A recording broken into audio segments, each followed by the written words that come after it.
देवर वीर रस का बिरहा, नई बिरहा। और ये बिरहा आप लोग जरूर सुनिए। ये बिरहा में हम एक नई बात बताई आप लोग के। जैसे वीर लोरी के इतिहास के विषय में मीरा मूर्ति जी बड़ा खूबसूरती से वर्णन कैली ने। ये बिरहा में हम आप लोग के बताई कि इतिहास की बड़ी से बड़ी लड़ाई, इतिहास की बड़ी से बड़ी लड़ाई। मैं दावे के साथ यहां बड़े विद्वान लोग बैठे हैं, जरा ध्यान दीजिएगा। चाहे जितनी बड़ी लड़ाई इतिहास की रही हो, बिना जदुवंशियों के सहयोग के कोई लड़ाई पार नहीं हुई। इस बिरहा में मैं यही सिद्ध करूंगा। नई खोज, नई बात। जहां न पहुंचे रवि वहां पहुंचे कवि।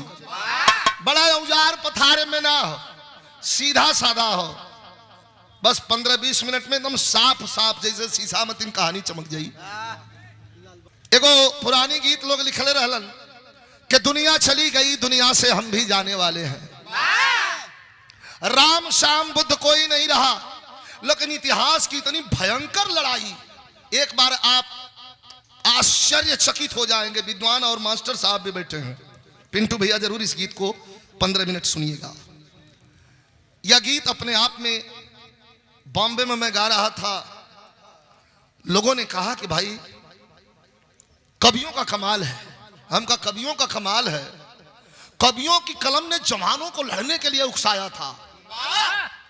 और इतिहास की सबसे बड़ी लड़ाई, हमारे छात्र साथी भी यहां हैं, सवाल कर दिया जाए अगर एग्जाम में क्या इतिहास की सबसे बड़ी लड़ाई का नाम लिखो, तो लिखना पड़ेगा संग्राम ऐलाने जंग हल्दी घाटी की लड़ाई, जिसको महाराणा प्रताप ने लड़ा था। अकबर का सेना कितना रहल, हम बिरहा गाइला ना, हम बिरहा से लड़ीला। आप लोग सुना बैठल हो तो हमार कर्तव्य बना था कि ऐसा गाई कि लोग भले विजैया कहें लेकिन कहें कि हाँ भाई इतना प्यार हो कि बिरहा कहियो बिगड़ू जाले पिंटू भैया तो आदमी जानना तो कहत जानना भुलवा दरसन तो करे मतलब क्यों गावाला। सही है ना? ऐसा हम सुन ले, ऐसा हम सुन ले, लेकिन अब गरिया ना सुनल चाहिए। गाड़ी सुनो आदमी गरियाव लगे, मेरे मोदी प्रधान आदमी गरियाव लगे, चुप रहा मतवा, कुल जगह भूलवा ही दिला गौता ना ठीक। ते लिए थोड़ा सा हम मेहनत करके गा दें, आप लोग मेहनत करके सुन ला। तो अकबर का सेना कितना रहल? कितना? 95,000। बाप रे बाप, 95,000 सेना अकबर का। अब महाराणा प्रताप पर जब चढ़ल तो इनका सेना कितना रहल? कितना? 15,000।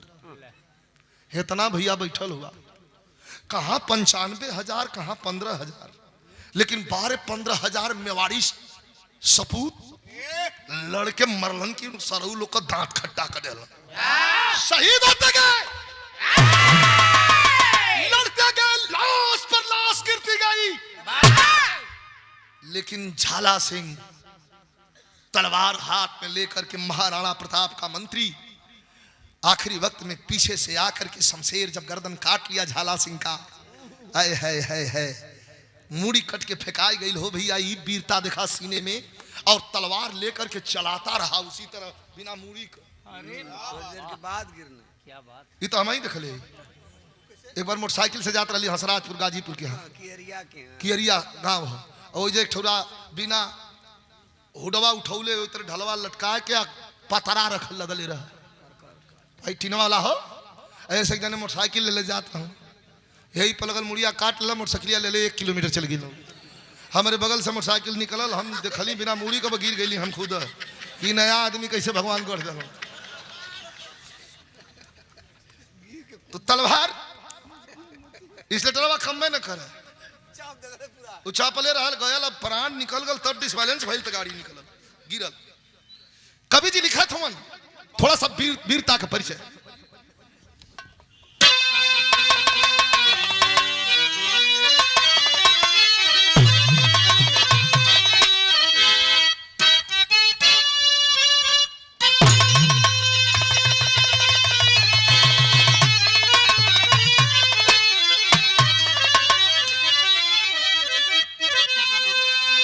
हाँ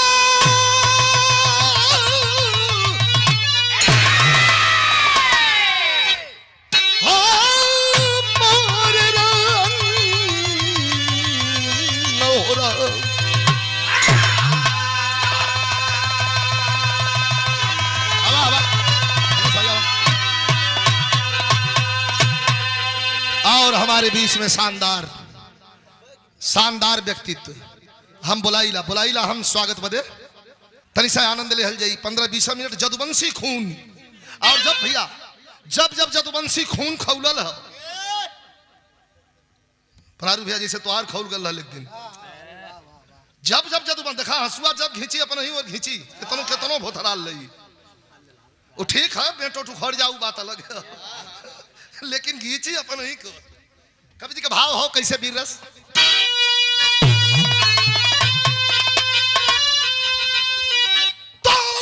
उस पलाई पार उस पलाई गर्भ में बाहुबल के अरे पुरुषार्थ बनता है हो के सयाना अरे जीना कसौटी कर्तव्य के है अरे मरना वतन पे है वीरों का बाना हम की लगी चोट जब सूरमा को अरे करवट लिया सोया दिल में पराक्रम अरे बिजली लगी कौधन बाजुओं में जगा सिंह सोया पहलवान विक्रम।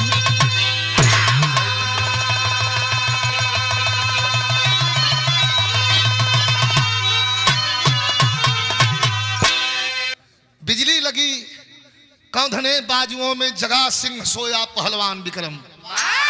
बहुत बड़ा पहलवान और पहलवानी घराना हो।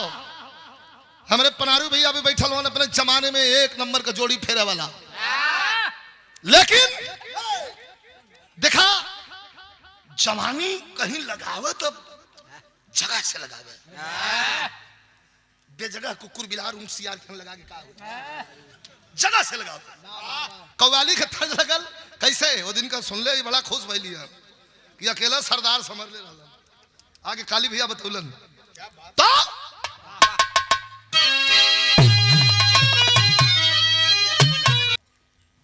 तो अब देखा महाराणा प्रताप देखा बात में बात बढ़ जाले बियाह करे जब महाराणा प्रताप गइलन 26 साल पहले वही अकबर ना चढ़ल रहल अब बिंदुमती से बियाह कर गइलन तो कभी कभी बियाहवा में 2-4 ठे खुचुरा आदमी होलन झगड़ा कर देलन बेमतलब का बल्टी में दही है ना यहाँ ले दही पतले हो झूठे हाथ में डालो दही ले मैं है हमारे अच्छा कुछ आदमी झगड़ा कर हमारे सगा बड़ी दीदी का बियाह रहल हम छोट रही हम ख्याल वाला बना भैया क्षमा चाहत तो बारात आई है बियाह बैठे सब खाना वाना खाए लगन हमारे बड़ बाबा चौधरी रहन धनेश्वर खलीफा पगड़ी उगड़ी बांध के अलन और आगे कहलन कि भैया चला खा ला लोग तो हमारे जीजा का बड़का बाबू रहन दयादी में के चच्चा भैया तक सुनिया ध्यान से दयादी में के चच्चा रहन कहलन कि हम दाल ना खाई बाबा हाथ जोड़ कहलन कि ना दाल खाला तो तरकारिये से खाला काम तरकारियो ना खाई कहाँ तब दूध से खाला कहाँ दूध हम खेबे न करी कहला दही के ऊपर का मलाई लिया के दे देते थोड़ा सा चीनी चाहे गुड़ वही से खा ले जा कहला हम ना खाइला तो बरियाई से खेबा कहला तो कुछ खेबे न करा तो कल्याण खैबा पेलर खैबा यही पहले का आदमी पढ़ा लिखा रहलन क्षमा चाहब साफ एकदम उड़ाता रात उठ के चलना पड़ा अब बाबा जो ले जियलन जब ले जियलन तब ले वइला ना फिर हमरे के ना उनके मोले के बाद अइलो तोले हमारे बाबा का छोट भाई रहला मुन्नी बाबा वो कहला कि चला वो चल गए तो मैं मार याद है ए भैया तो बात में झगड़ा हो गई राणा प्रताप रतिया के लिए आके अपने दुल्हन के चल देलन आ देखा ये शानदारी हो 26 साल तक अपने नैहर बिंदुमती नहीं गई आज के मेहरारू मनी है 6 महीना मना लियो क्यों अरे भैया पट दे तान दी है सब जहाँ नैहर का उल्टा पलटा बोल रहा तान के हाँ चल ना दे सूत जाइए खानो ना बनी है आ छुआ जाइबा तो खरकटई गा मती ला देखिए मालिक मुंह बचाया ए भैया 15 रुपया सही है ना तो कव्वाली का तर्ज हो ये नया हो अब विराह में शुरू कैले हैं आप लोग आनंद एक लाइन आप लोग मेरे मुकद्दर और मेरे तकदीर के मालिक हैं। एक लाइन आप लोग बदे, एक लाइन चिलाइन बदे। रोज रोज कभी रहा चिलाइन तो सुती गई। चला वो चदरवा देख के हम संतोष करब। चदरवा एक बार जनवा सुहा दिया खाली बसा। ए भैया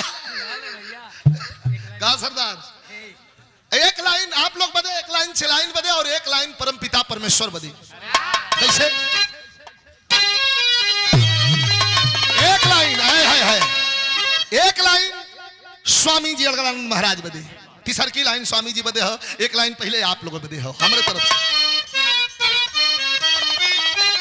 बा बेटा मिजाज रहे कि अरे मुझे गमज़दा मायूस के मुझे गमज़दा देख कर आप बोले। क्या बोले? अरे मुझे गमज़दा देख कर आप बोले। ऐ विजयलाल हमारा है तुझे सहारा नहीं है, मुझे गमज़दा।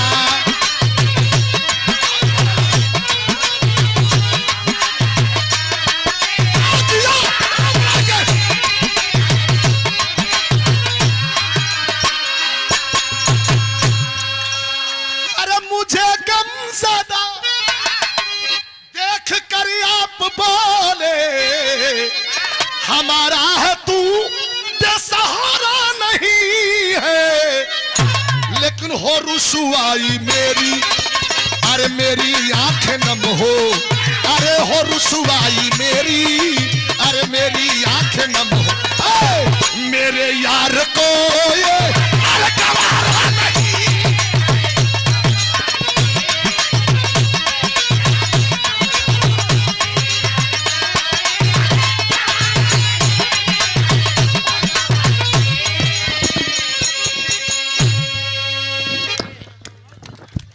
दूसर की लाइन स्वामी जी के लिए,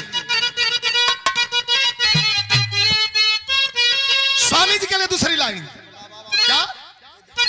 वो देख कर बोले, स्वामी जी देख कर बोले कि तेरी आंख क्यों नम है,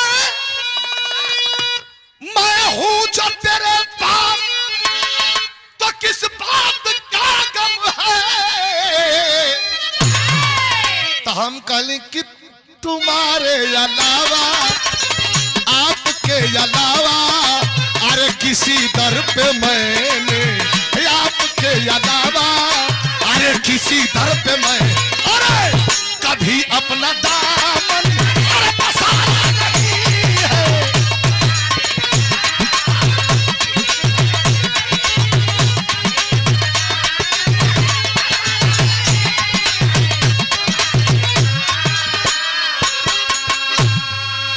वीर रस का भाव देखा। 26 साल तक राणा प्रताप दुल्हन के जाए नहीं दिलन, आज अकबर चढ़ गल हो।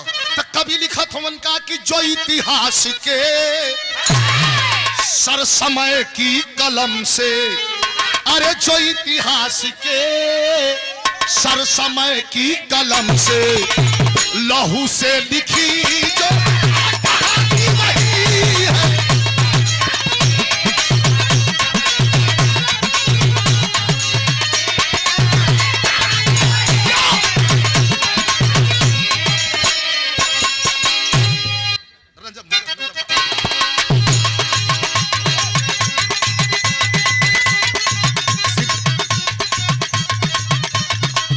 क्या बात है?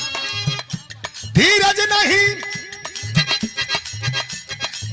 नहीं कमाना पौरुष का है तकाजा, पीछे कदम हटे ना चाहे उठे जनाजा। अरे राणा प्रताप बांधों के बांधने से ना तूफान रुकेगा, ना स्वाभिमानियों का स्वाभिमान झुकेगा। चुका के मूल्य खून से सपूत माटी का,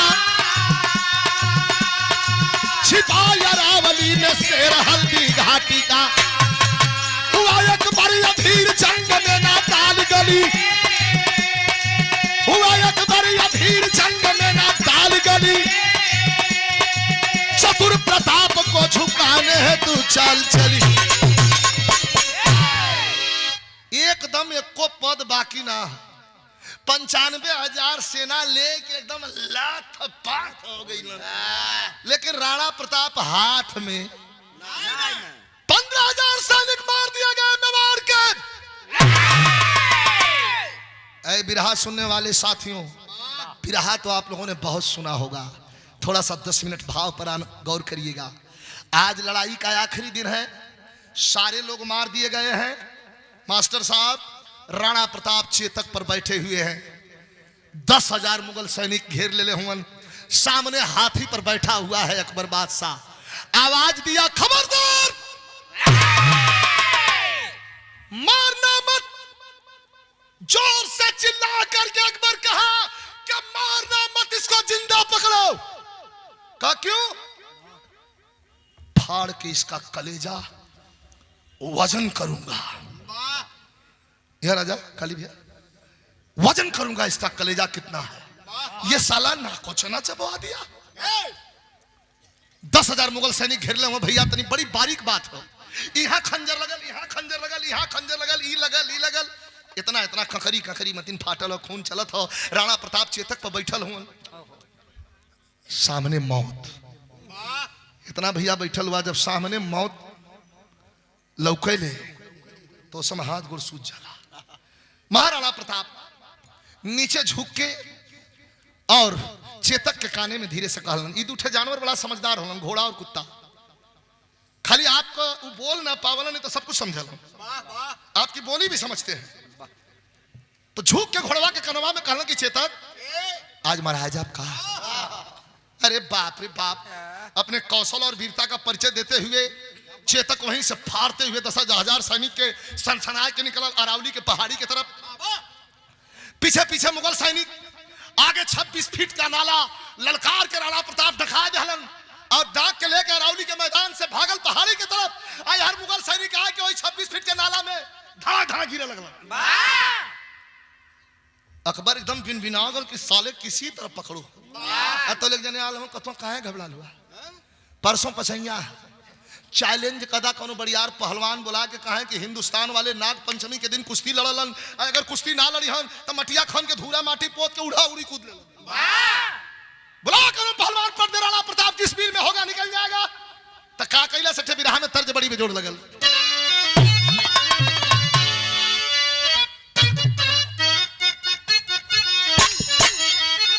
आए है तर्ज है बा किसी न तान के गोरिया जाए,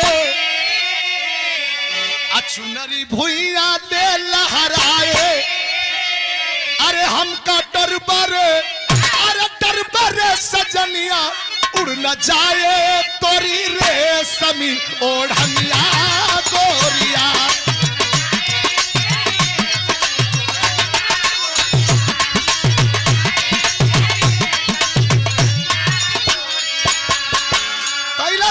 कि मुगले आजम चैन न पाए, निदिया नैनन में न आया। अरे निदिया नैनन में न आए, कैसे झुकी है राणा प्रताप राज उतारा से राणा।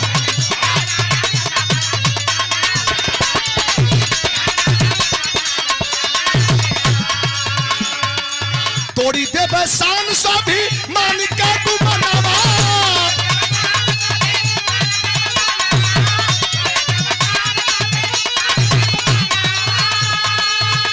करी भुनाई जहिया तोड़ा भी आई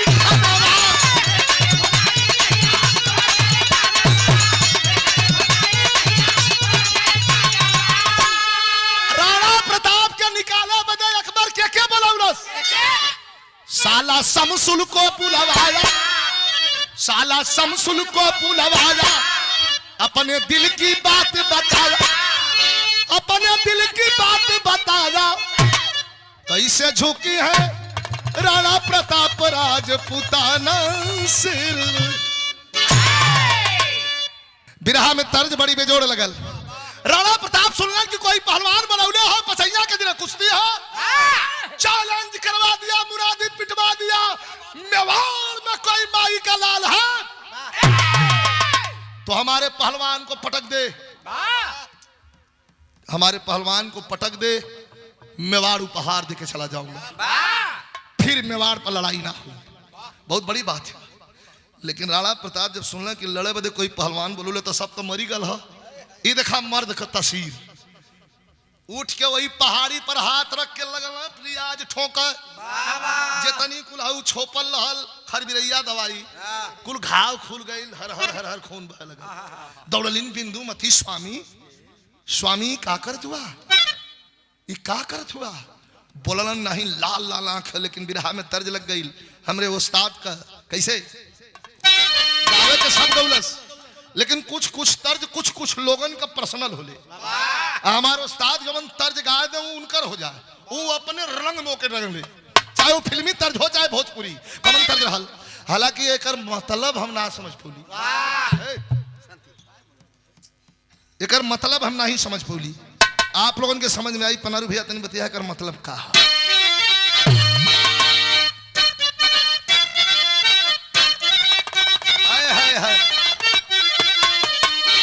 यह कहा कि गज भर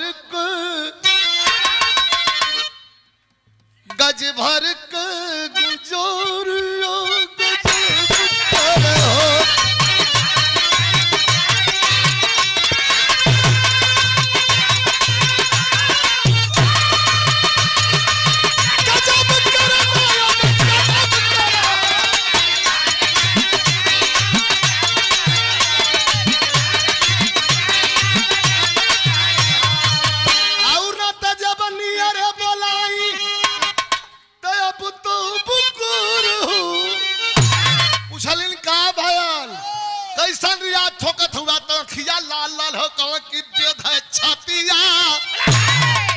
छतिया में बातिया कतार बनी के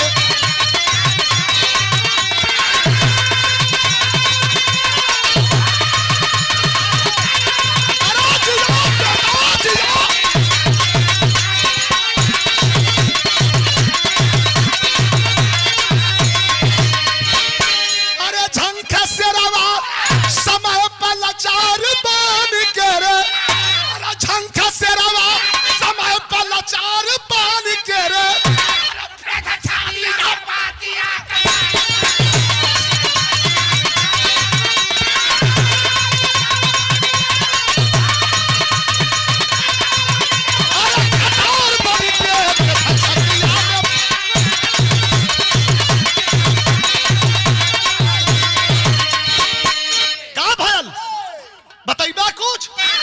सोचा आज बीर था, अपने दुल्हन से कहना कहा आज बीर था, हो गईली जीवनिया का भयल, कहा कि कैसे लूटा तब देखब देसावा के तक।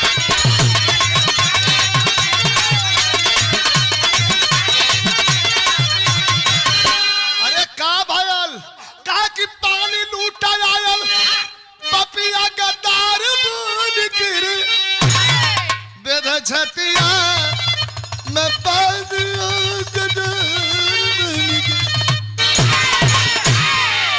कह रहे सुना सुना का भयल हमसे बताई बात तो कुछ ना बोलत हो। देखा मर्द का बात, ये तर्ज में तर्ज ना बताई, लेकिन यहाँ पुरनिया दादा लोग भी बैठो ना, बुल्लू उस्ताद के जो सुनले हुई तो याद करी वो गाँव का गाँव उनका तरीका रहल।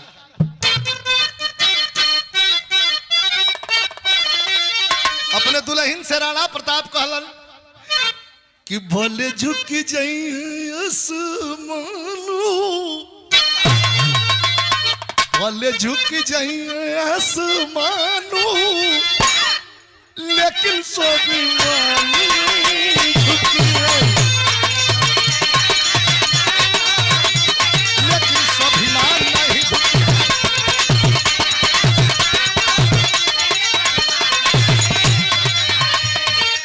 ज्योतिया सूरज का मिटाई का बदरिया,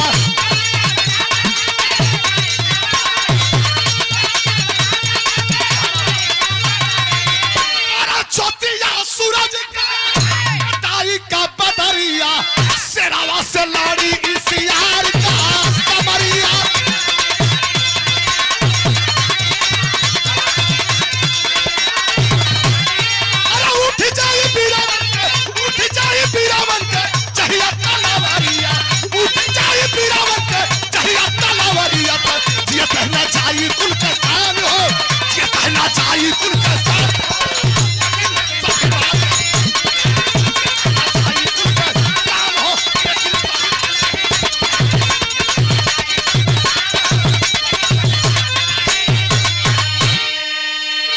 मर जाब लेकिन जियते न जाई कुल का शान हो, लेकिन स्वाभिमान नहीं झुके। हाई निपोरी ई सरवा लड़ेरी आके हम चैलेंज कर दिला पूरे मेवाड़ के आदमी के केहू लड़वैया ना हम हई लड़प बिंदुमती धर ले कहीं सुना गिरफ्तार कर ले बेइज्जत हो जाबा बड़ी दुर्दशा करी तू मत जा कहा तब का करी सब कोई मर गल तब बिंदुमती देखा सिंह का औरत सिंहनी का कहलस कलश की बीरन से धरती खाली ना होई, बीरन से धरती खाली ना होई, जेकरे कड़कड़ में उमका लोहू का लाली लाली लाली।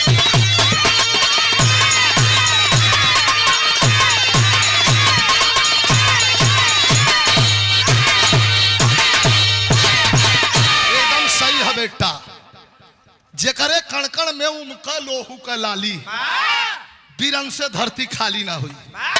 बिरहा हमारा धियारी पहो लेकिन मेन भाव तनी गौर के लिए हम कहे कि टले अपने थूरी से चाहे अटल ध्रुव, ध्रुव तारा अपने जगह पर स्थिर हो कभी हिलत नहीं, लेकिन कभी कहते हैं कि टले अपने धूरी से चाहे अटल ध्रुव, चले चाल उल्टी समय की रवानी, पलट जाए धरती या फट जाए अंबर, सिमट जाए चाहे समंदर का पानी, रुक जाए रथ, रुक जाए रथ चाहे सूरज का नभ में, झुक ना सकेगा कभी स्वाभिमानी, चली है बिरन पास विश्वास लेके बिकल सिंहनी बिंदु राणा की रानी।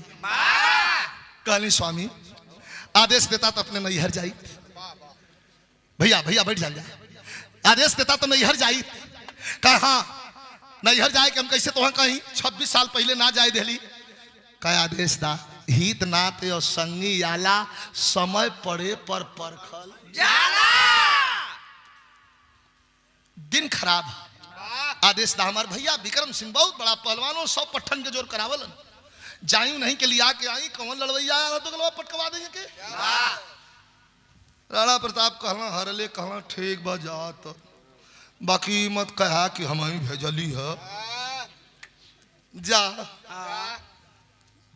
देखा 26 साल पहले इतना भैया बैठल अमन सब बिना बहन बिटिया कोई नहीं है, 2-4-6 महीना अगर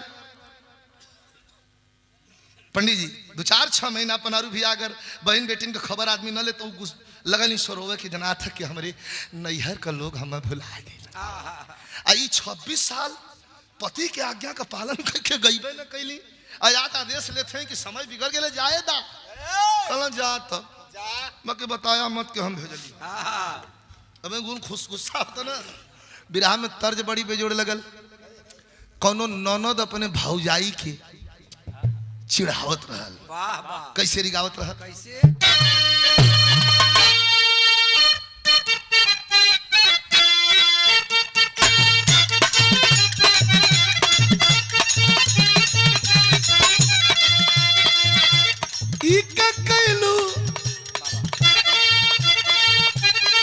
पुरनिया लोग कहले हो कि गेहूं घरे घरे होला, रोटी बिररे घरे होले, लिटिया कुट्टी हथुई से लोग काम चला लेला, लेकिन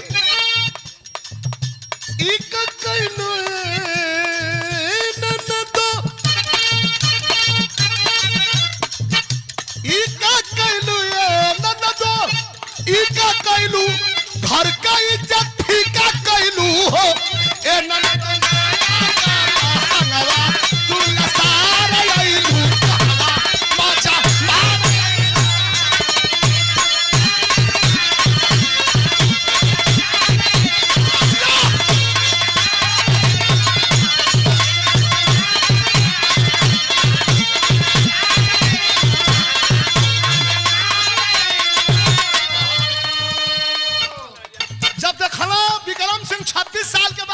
सीरियस हो जाए मास्टर रुका बेटा, 26 साल के बाद अपने बहनी के देखलन, अरे बाप रे बाप भर भरा के रोवे लगलन, कहला हम तो सोचत रहिए कि अब मर जाब तो अंतिम हमार मुंह दिखेगी, तन्नी सा गलती कितनी बड़ी सजा, रोवत हम विक्रम पहलवान का कथम अपने राणा प्रताप के दुल्हन बिंदुमती से। कैसे आइलू बहिनी कैसे आइलू बहिनी कैसे आइलू बोला बहिनी कैसे आइलू हो ए बहिनी नहीं हारे काने ही या समेत आइलू गो रीना पेट आइलू हो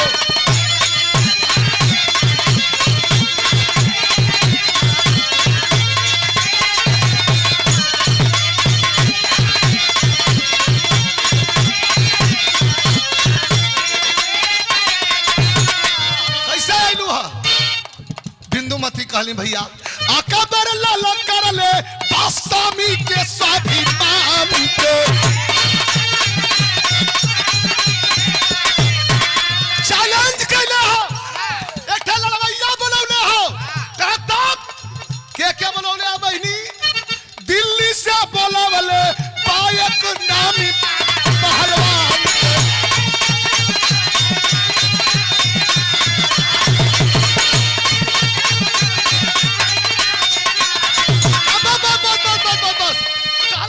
कुश्ती होई रे बहिनी कुश्ती होई चमके बहिनी कुश्ती होई हो ए बहिनी नहीं हारे नहीं या समेत आइलू गो रीना पेट आइलू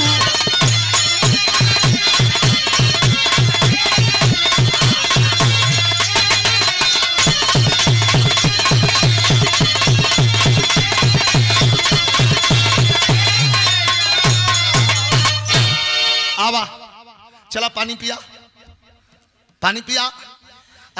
कुश्ती हुई हम तो ना लड़ला खई बिंदुमती कहली हाँ तू ना लड़बे 1 कुंटल 35 किलो का लड़वैया अकेले लड़ी कहे अरे पागल जौने अखाड़ा पर हम लड़त रहली हम पहलवान देखले रहलू 100 पट्ठन के जोर करावत रहली दिन कितना बीतल कितना 26 साल पहले वाह अब हमार उम्र 60-70 के बीच में हो हम लड़े लायक ना है बहनी हाँ एक नया लड़का हो जदुवंशी घराने का हो यादव कुल के लड़का हो शांता यहीर वह अखाड़ा समझ ले 50-60 पट्ठन के जोर करावला खूब भगवान बुझले हुमन बिंदुमती कहली तब राहे राम जात है ओ कुल बहुत बड़ा पहलवान है कुल ही बैठ के बस करना का लड़िए ऐरन की गिनती ना हमारे यहाँ बगलिया में मुसहर हमारे यहाँ नौकरी करला ट्रैक्टर चल रहा है ओकर नाम हो पातिल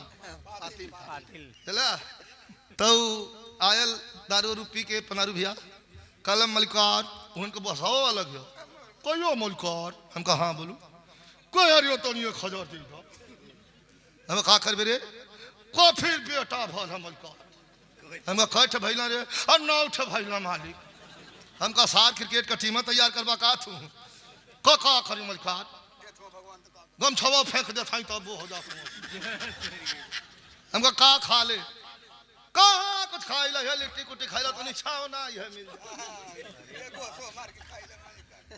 दिल्ली 1000 रुपया गया बाजार में जाके दारू पी के आला भी देखा दारू का कला भुला गल कि मेहरारू के लइको भल आए के राती का लगल सरवा केवाड़ी भुड़कावे कचौरियो खोलियो मौसम बड़ा नीक हो मेहरुआ कहते रे तो गले है का रे एक तो नयन का पीरा है दूसरे यही में भी आइन है तीसरे यही में नरगजा चढ़ा के चली आओ था मार के दगला तो दांत तोड़ दे का तो वही केवड़िया के से कहा था तो कहो तो घूरी जाई नहीं कहो तो घूरी जाई तो चचरवा खोल दल कह अब का घूर जेबे दगला आ गेले तो टिक टिक आइले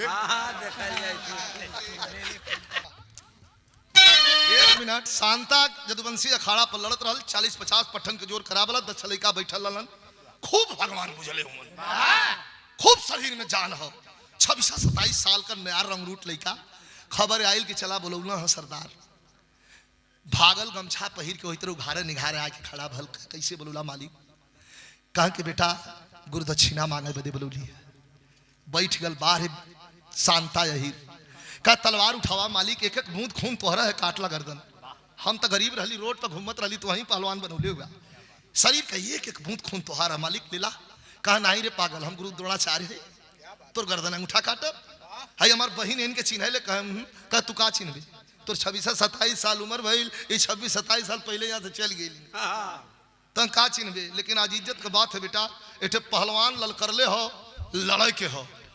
ही दादा लंगटवा जंगिया पहले ही लाल गमछवा खींच के फेंक के कन्हिया धले का कौन है? तन बतावा तो कहां तन देखा घसीट खाली दबा के बस 2 बेर हफ्ता ढूंढ दई बस। काला यहाँ ना हो, मेवाड़ जाए के हुई। बिंदुमती कहले भैया लड़ाला, कहला नहीं कौड़ा तापीला। कुल को कुल टियाड़ है बोलत हूँ। लड़ाला भैया सही बतावा। हाँ लड़ीला बहन लड़ीला। बोला कब भैया कितना तुम्हार वजन है? कह 81 किलो। ऐसे का मतलब कब भैया तुम्हारे 81 है? ओकर 1 कुंटल 35 कैसे ओकर 1 कुंटल 35 किलो। का तू काहे फेर में पड़ल है? तनी बिरहात चल गेले मास्टर। बिरहा जबले हो चली तबले ई धुन कबो खत्म ना हुई। मिर्जापुरी चौलरिया 2 लाइन का आनंद लिया। शांता जदुवंशी राणा प्रताप के दुल्हन अपने उस्ताद विक्रम सिंह के बहन से का कहलो। तर्ज कौन हो?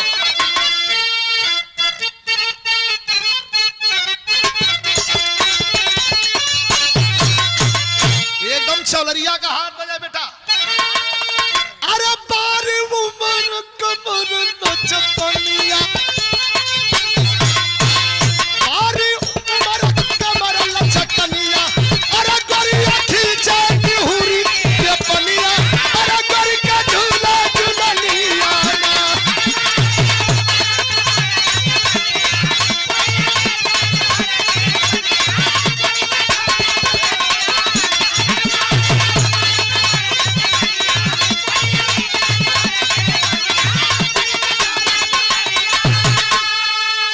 हथवा जोड़ के 2 चक्कर घुमल काला की बहिनी, कालस की बहिनी डूबा न दे बहराड़ा, बहिनी डूबा न दे बहराड़ा। का हम पानी यार जवनिया बिताया।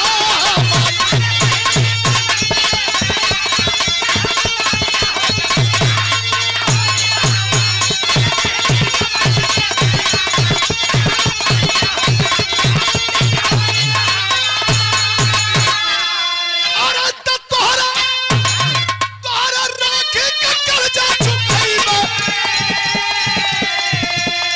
भलहिया मन जान गवाईबा। तोड़ब सब सुन के हम छाती, बनिया लुटिया कैसे खाती, बनिया लुटिया कैसे गलत पाए बन सबती बहिने दुर्गा महारानी अरे।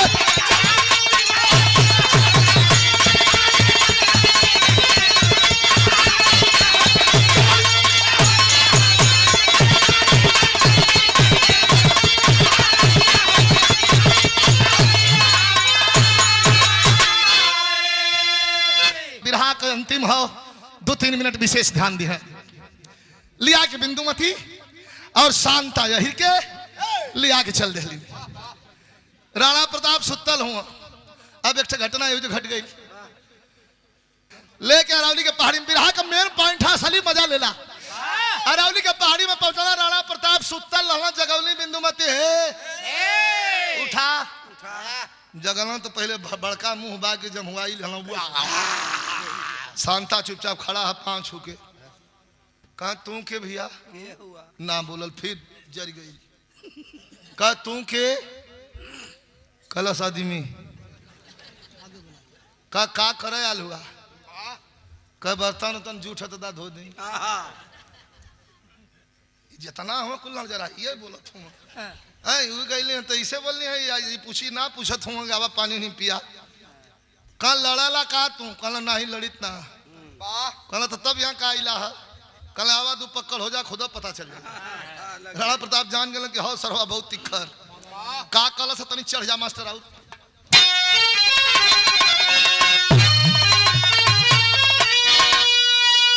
अरे चलो सूरमा।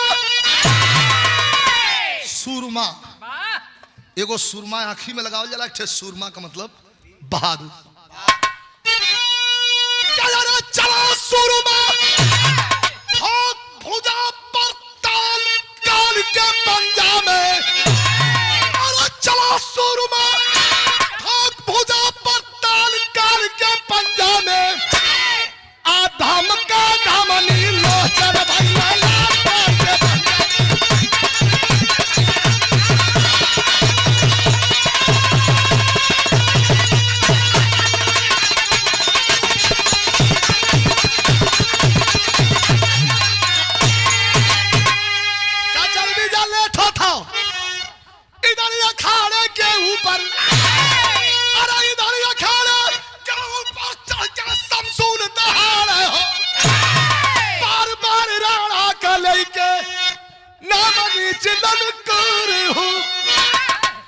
बार बार राणा प्रताप का नाम लेकर शमसुलवा 1 कुंटल 35 किलो का लगता है कि मेवाड़ की छत्राणी अब छत्रियों बेटों को जन्म देना छोड़ के हिजड़ों और मोगों को जन्म देने लगी है। ये बात बर्दाश्त हुई मर्दे से हो? अतले एक कोने से बांध के लेंगोटा शांता अहिर चढ़ल तो पहले 10 चक्कर दौड़ल कुछ निकला मार के भरा सारे के का बन पिलाई दो ये में सरवा बन पिलाई मतिन का दौड़त अब भाई 1 कुंटल 35 किलो 81-82 किलो अंतर न बा जे जानत रह कहे नहीं नहीं भैया पेट भर दे अतले आके जन हतन हाथ दे देहलस शमसुलवा देख के पहले हंसल क्यों जान देना चाहते हो? जाओ हटो अम्मा जाओ क्यों जान देना चाहते हो? निकलो यहाँ से कह जान तो के कर जाइए हवा पहले हवा हाथ मिलल तो कभी लिखा था मन प्रलय कर देना कि आप नवारी लाल काल के पंजा में कि दंगल पीछे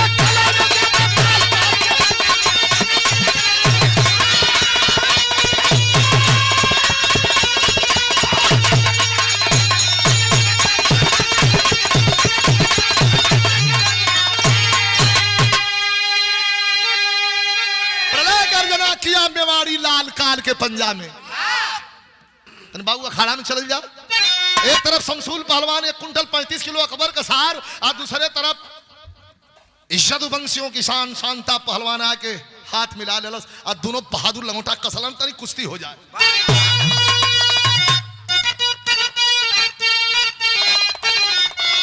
आए आए आए फरिचा के होका भैया अरे तक कसे लंगोटा दोनों नार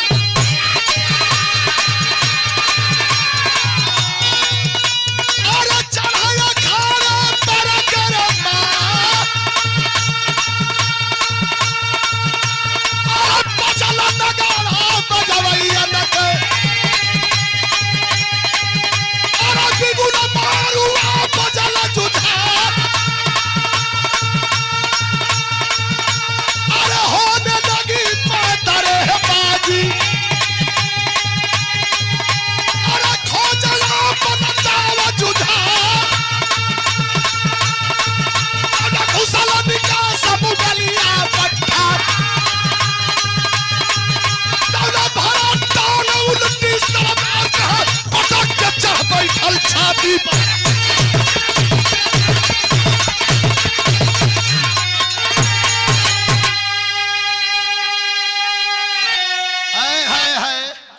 दाव लगल जा जा पटक के टाड़ दे छाती पर बैठ गल जौना तान के निकास मरलस हाथ दे गिरल 1 कुंटल 35 किलो का दिए गिरल अखाड़ा में तो आवाज कैलस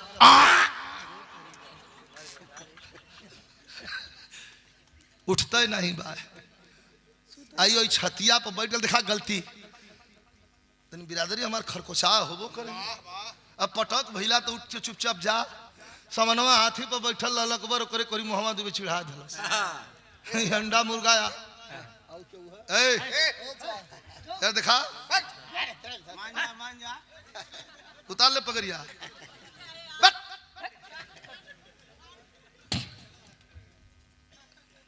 अकबर हाथी पर बैठल रहल अंगूठवा हिला देलस देखा गलती अंगूठवा हिला के कहलत कि और कोई है भेजा अंडा मुर्गा या भैंसा जोन खिया के न लिया भेजा और कोई है अकबर के लगल कि छाती पर आरा चल गल अरे ये साले की ये हिम्मत एकदम नाच गल ही हाथी पर बैठल है पसीना पसीना हो गल जैसे आदमी का ब्लड प्रेशर बढ़ जाला खाली एक शानदार आदमी के बतिये गोली हो दूगो जी मार दा दू झपड़ मार दा गोली मार दा ओकर कोनो मतलब ना हो शानदार आदमी के बात मार देबा तनु जिए दे रे मरे दे कांटा मती नहीं छतिया में जियत भर कर खैली लेकिन वो बात लग गई अकबर के कभी लिखत हुमन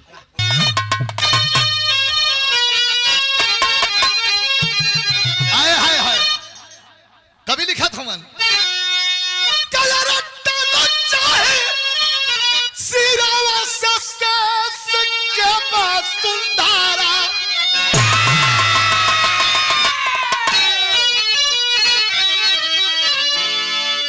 भाले सूखी जाए, भाले सूखी जाए हो सकार महान।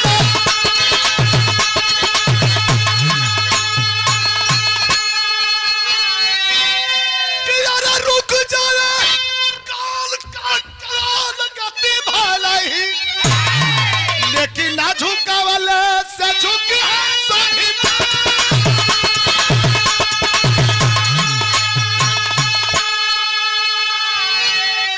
अतौले क्रोधवा में अकबर कलाल भाई नजरिया, भरल समाज में भया नया पता। दिखाई है इतना पंच बैठल हुआ मालिक हुआ आप लोग, कितना बड़ा इतिहास के पन्ना को कलंकित किया साला हरामखोर। वही हथिये पर से बैठल कालस कि पकड़ लो बच के जाने न पाए साले को, अंगूठा दिखा रहा है। तौले हरकत में आइला तहिया हुकुम का गुलामावा, बंदी बनावल गइला संता पहलवा। तौले लिखी लिखी पतिया भेजला निहरा दैया, काला भिंता स्वीकार सिरिबा।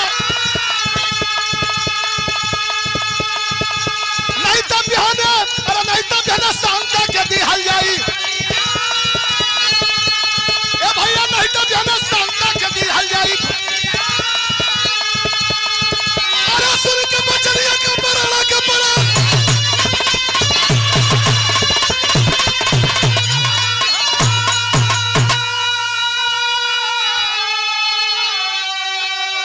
वही हथिये पर से आदेश दलस विरहा का क्लाइमेक्स अंतिम चलत हो। वही हथिये पर से आवाज दहलस कि बच के जाने न पाए साले को गिरफ्तार करो। दौड़ दिए हुक्म के गुलाम, शांता पहलवान को बंदी बना लिया गया, बंद कर दिया बंदी गृह में और लिख करके पत्र मुनादी पिटवा दिया कि राणा प्रताप जहां कहीं भी हो आकर के मेरी अधीनता स्वीकार करो, गिर जाओ झुक जाओ मेरे चरण में, छोड़ दूंगा इस बच्चे को वरना फांसी पर चढ़ा दूंगा। राणा प्रताप हिल गए अंदर से, कल हमार पूरा कुनबा खत्म हो गया, हिताई नताई से लोग आके मरे हैं। नहीं, हर चीज नहीं होने दूंगा ऐसा। उठते हैं राणा प्रताप चटपट चटपट, तुरंत पहले ना खबर देलन कि जाके अकबर के दरबार में कह दो कि राणा प्रताप तुम्हारी अधीनता स्वीकार करने के लिए आ रहा है। बिरहा में अब तक न कभी किसी कवि ने लिखा, न कोई किसी गायक ने गाया। ये जो मैं बात आपको बता रहा हूं ये खोज है इतिहास के गर्भ की। जाके कह दो राणा प्रताप आ रहा है, लेकिन उस बच्चे की जान मत लेना, क्योंकि अब उसने तो अपनी जिंदगी की शुरुआत की।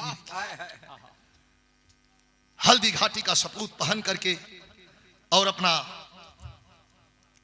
राजसी ठाट बाट और हाथ में तलवार और ढाल लेकर के अरावली की पहाड़ी उतरने लगा।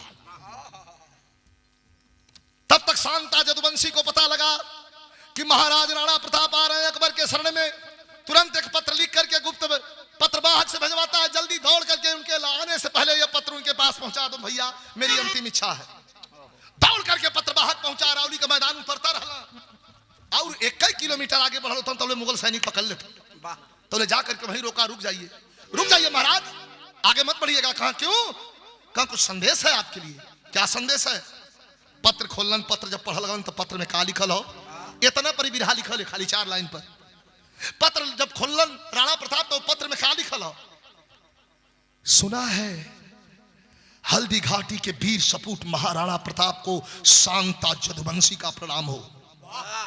और नीचे लिखल हो कि सुना है कि जंगल का राजा शेर अब सियारों के झुंड में रहने का मन बना लिया है। यह भी सुना है कि सूर्य अब बादलों की ओट में छिप जाएगा। अरे मैंने तो यह भी सुना है कि क्या हल्दी घाटी के वह लाल माटी जिसको चंदन समझ करके नौजवान अपने माथे से लगा करके अपने जवानी को अंगड़ाई में बांधता है, क्या वो हल्दी घाटी की लाल माटी अपना रंग बदल देगी? मर जाने दो मुझे, मर जाने दो पूरे मेवाड़ के क्षत्रियों को, लेकिन हे महाराणा प्रताप, इतिहास में तुम्हारे जैसा सपूत कभी कभी जिंदगी में पैदा होता है। साले के सामने अपनी गर्दन मत झुकाना, भले ही गर्दन कलम हो जाए। राणा प्रताप हो जैसा तलवार निकलन अब मोच पत्ताव दे अरावली के मैदान को पीछे हटे लगल नौ जा ना जा लेकिन फांसी पर जब चढ़ावे लगना कुलो ये दुई लाइन के ले जाके छेद दियालस यही तरह फांसी का फंदा अपने गले में लगावत तो शांता यार एक बात कहला सका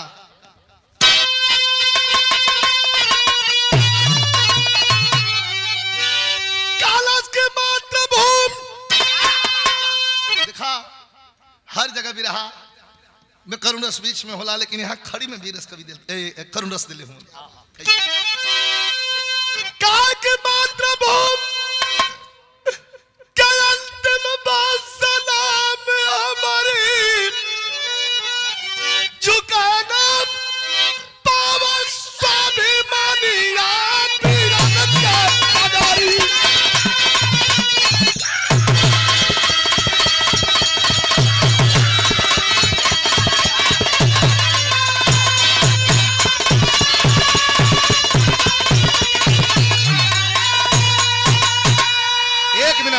दो लाइन सुन के यार ध्यान रहे 2 मिनट बस 2 मिनट प्लीज 2 ठे लाइन हो क्या कहो था फांसी पर चढ़ का शांता यही एक नहीं लाखों जीवन कुर्बान करेंगे बागी और जीता जी न लगा दे मां के दामन में दागी आगी में चल यहाँ जवानियां पीरन का पगड़ी मर्द नहीं मर्द नहीं वह कायर है जो स्वाभिमान को भूले और सुमन हमेशा आजादी का फांसी ऊपर झूले झूला झूली है बनी जानिया पीरन का पगड़ी लेकिन कवि जी लिखा था अमर हो गया शेर सदा इतिहास का गुणगान व्यर्थ न जाएगा पीरों का बलिदान सांसद सानी रखिया पानिया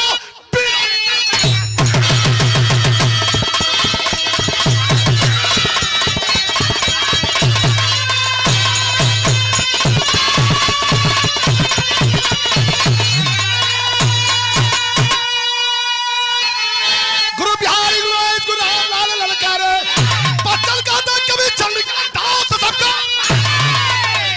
से धरती खाली हो नहीं विजयी कभी कबीर का बदल विजय